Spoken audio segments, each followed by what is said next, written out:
Hey guys, Curtis here again from Varda and Valemount. It's January 13th, 2013. We're in the Clemina Creek area. If you've seen our video from the last Friday, the 11th there at Chapel Creek, we were looking to see how the storm snow was sitting over on top of the surface hoar.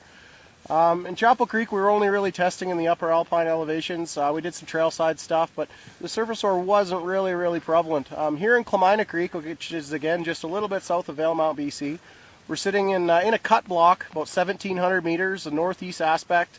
Really shallow, only about 15 degrees. But as you can see, right in here, approximately 30 centimeters down, we've got about a centimeter surface hoar layer, centimeter thick layer, with surface hoar up to about 10 to 15 mils, so quite substantial. Got about 30 centimeters of really soft, unconsolidated fist snow on top of it, with some stronger stuff below. We've got an isolated compression test block here. We're just going to do a quick test, see if we can get any results from it. Going to cut out the back of the block.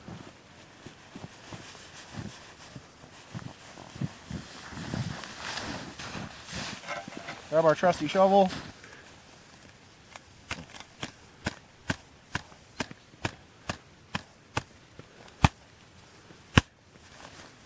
So there you go. We had moderate second hit on that surface hoar layer, although there's not a lot of slab on top of it.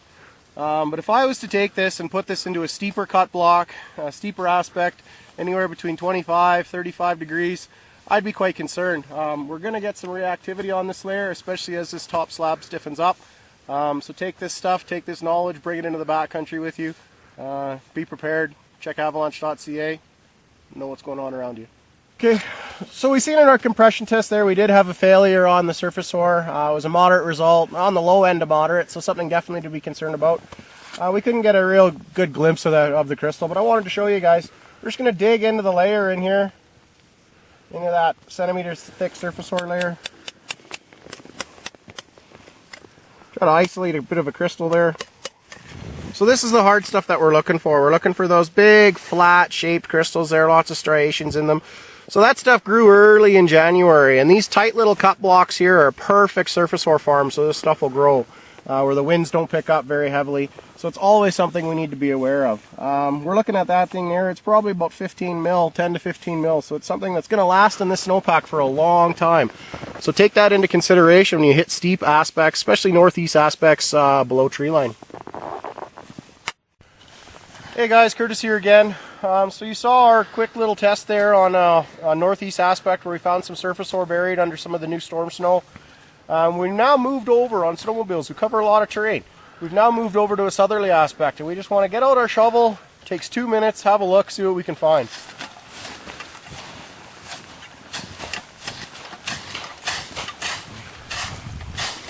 So ideally, we're going to see if we can find that surface hoar in here. We're in another cut block.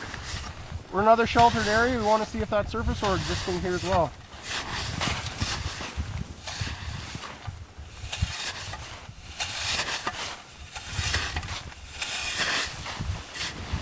So as we clean this up, we do see, in fact, we have another layer down here about 20 centimeters below the surface. But if we look close, it's not the surface hoar layer we thought we had. We've got a bit of a crust. We've got a bit of a sun crust. So again, within just simply changing aspects within 10 minutes, we've got two different avalanche problems potentially. So break out your shovel, don't be afraid to dig. As you change aspects, as you change elevations, gather more information before you go out and play.